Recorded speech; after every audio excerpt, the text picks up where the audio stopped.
Okay, now we go to the different laboratory tests for the diagnosis of your treponema. So we divide the laboratory test here as either direct detection of your treponema pallidum organisms. This includes here the two tests. We have your dark field microscopy, and another one we have here your fluorescent antibody detection. Okay, for the dark field microscopy, so the direct detection of the organisms here of your treponema pallidum is made by the specimens in the form of the active lesion. So since this is only applicable here for the primary and the secondary stage, because those are the stages of the infection wherein the patient would have an active lesion. Okay, so you get a sample from the lesion. So for the dark field microscopy, you try to scrape the lesion. Okay, and then try to add with the NSS. But before that one, you need to sterilize the site by sterilizing that one with the NSS. And try to collect a lesion. And then put that one in the slide. And then try to examine under your dark field microscope. And try to observe for a motile na organisms against a dark background. So pag may makita kang gumagalaw, so that's positive for that. Okay, we have here the false negative result here. So sometimes you have a negative result here for the dark field microscopy because number one, inadequate or insufficient sample collection. Second one, we have here not able to process a specimen immediately. So namatay na siya and therefore wala ka na makitang mga motile na mga corkscrew motility of the organisms because they die already. And third one, the patients under antimicrobial agents, so do not expect to have identify or we're able to isolate the organisms. Okay, another one for your direct detection, we have your immunofluorescent antibody testing. So we divide that one into your direct and your indirect immunofluorescent antibody test. Your direct immunofluorescent antibody tests are detecting for the antigen. Okay, in your sample here, which is your lesion. And then your agent, since you're detecting for antigen, your reagent here in the form of your antibody, which is specific treponema pallidum antibody labeled with your fluorescent. And then we have for the indirect, you are detecting for the antibody for that. So kailangan mo ng antigen as your agent. This is specific for the treponema pallidum antigen. And we have here your anti-human globulin labeled with a fluorescence. So for both of these tests, the positive result here characterized by increased activity of your fluorescence.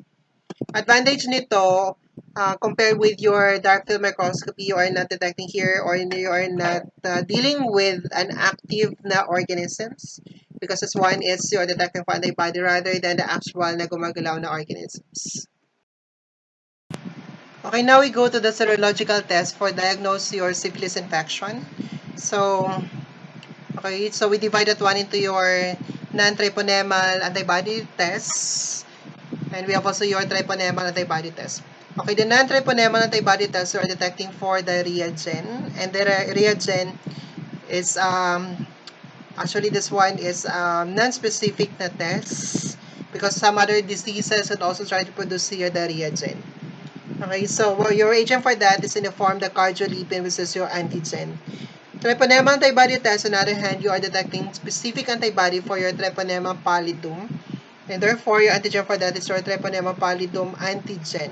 So this is very specific for your syphilis because this is what you are using here will be the specific na antigen. Dito naman kasi hindi detect na the reagent. Reagent is produced not only by your syphilis infection but other infections. Okay, we have here your non-treponemal antibody test. Again, you are detecting for the reagent.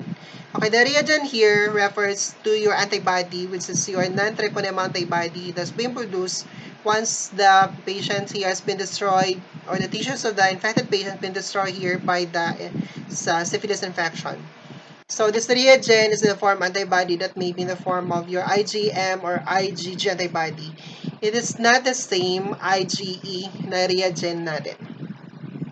Okay, so again, as what I'm saying here, the reagent is produced here by other infections, not only related to your syphilis. So it's being produced here by your infectious diseases, including the following: measles, chickenpox, hepatitis, and many others.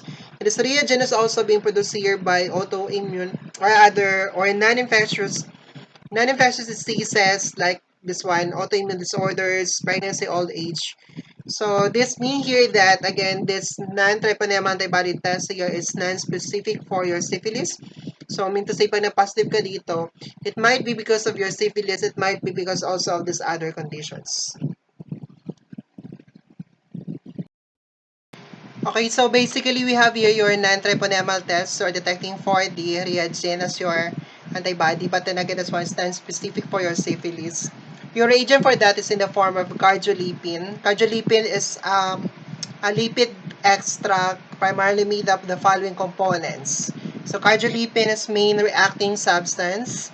Cholesterol maintains the reacting surface of your cardiolipin, and the lecithin, on the other hand, it inactivates the complement to prevent here the false positive result. Okay, the principle of this one is to prevent here the false negative results. Okay, then we have here the principle here of the entire non-treponema antibody detection is your flocculation test. So pag sinabing flocculation, that one differs with your agglutination or your precipitation because this one make use of the finely particulate na antigen, so very small na antigen in the form of your cardiolipin. Okay, the first example of your non-treponemal antibody testing, we have here the VDRL or the Venereal Disease Research Laboratory.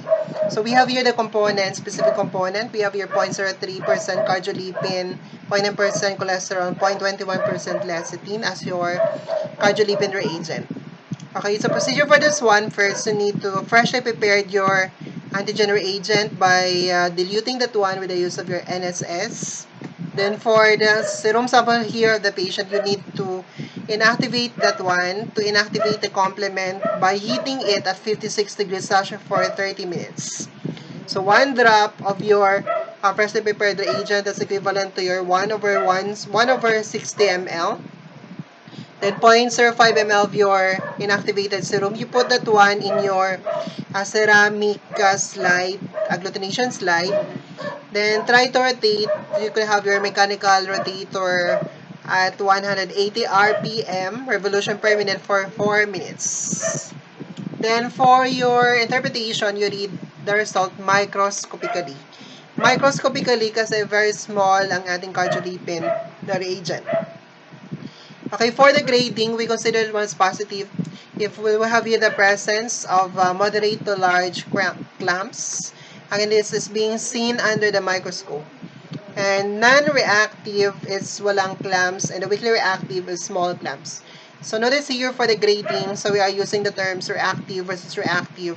Kasi pag mga infectious diseases, like for example, your syphilis, or even your hepatitis, or even your HIV, we are using the term reactive versus your non-reactive, and we are not utilizing the term, or using the term positive or negative, but rather, we report that one as either reactive or non-reactive. Okay, for the CSF, you could also use the sample here as your CSF as your sample. Okay, only that we are trying to carry that one in the burner's agglutination slide and not on the ceramic slide. And then the volume used here for both your agent and your sample is much smaller compared to your serum sample. And you need to carry this one at temperature 23 to 29 degrees Celsius because this was very critical for your results. Okay, another non-treponemal antibody test, we have here the RPR or the rapid plasma reagent. Okay, so it differs because number one of the reagent here is still your cardiolipin reagent. But then my additional siya na reagent which includes number one, charcoal. Okay, the charcoal here would try to eventually facilitates here increasing the surface area of your cardiolipin that would enable your, so since nagiging carrier particle natin ang charcoal natin of your cardiolipin reagent, that would allow it to read macroscopically because of the charcoal. Then we have your thimerosal. Thimerosal here would serve as your preservative. The EDTA serve to prevent oxidation by lipids. And the choline chloride is the alternative for heating of your serum. That's being done in your VDRL because this one try to inactivate the complement. So dito sa RPR, hindi na tayo nag-hit ng serum natin. It's because here you are already have the choline chloride. We try to inactivate the serum in your VDRL. Procedure, same procedure as with your VDRL, only that you need to rotate that for 100 RP, 180 RPM for 8 minutes. And reporting the result here or reading the result is macroscopically kasi medyo malaki ng ating particle size ng ating reagent because we are adding cards. So you are adding already charcoal for that. Okay, with the RPR is much sensitive compared to your VDRL because the RPR will give a positive result even on the primary stage. VDRL will only give a positive result on the secondary stage but not in the primary stage. Another test for which is your non-treponemal test, we have your TRUS or your toluidine red unheated serum test. Again, make use of a red particle toluidine red. Okay, so same procedure pa din. You are detecting for the reagent, same procedure of your VDRL, 1 drop, ganun lang siya. Okay, now we go to your fluorescent. Now we go to your treponemal antibody testing. Again, in the treponemal antibody testing, you are detecting specifically for the treponemal antibody being produced here, specifically from your treponemal antigen as a product of the infections. So the first test is your fluorescent treponemal antibody absorption test. So the principle of that one, so the sample the patient, the serum of that is you are detecting for the treponemal antibody. Again, this is caused here or produced because of the infection. And then it's being incubated here by with the writer strain, which is the non-pathogenic strain of your Treponema pallidum. In the slide, what is being embedded here with the Treponema pallidum antigen, which is the Nicole strain, which is the pathogenic strain. Then you add anti-hemoglobin labeled with the fluorescence and then try to observe here for the intensity of the fluorescent color.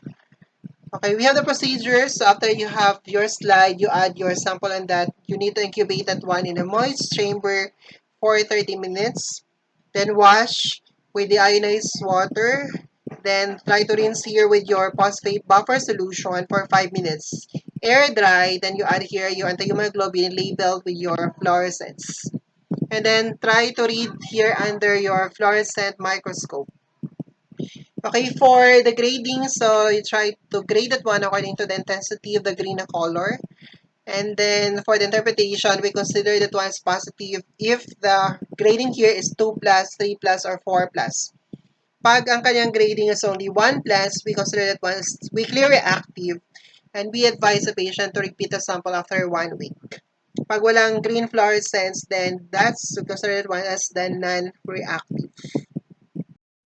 Okay, another example of your treponemal antibody testing, we have here the treponema pallidum particle agglutination test by the Serodia. Serodia is manufacturer.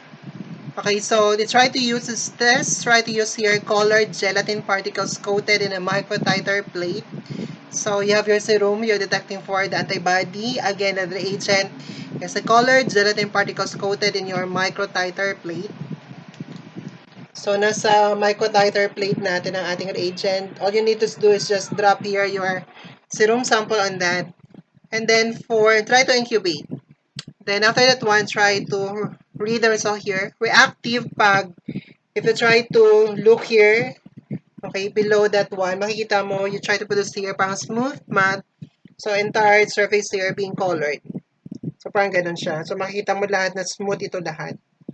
Then we consider that one as lattice-like structure that spread to produce a smooth matte. Pero pag negative siya, so dito lang siya sa gitna. We'll have your compact button here. Then we consider that one as negative or we consider that one as non-reactive. Okay, then we have also here your ELISA for detection for IgG antibodies. So again, for the treponema antibody testing, so for both your fluorescent treponema antibody testing and your treponema pallidum particle agglutination test, our test basically that would detect here your late stage or tertiary stage. Pero yung mga non-treponemal natin, they will already give a negative result on the tertiary stage.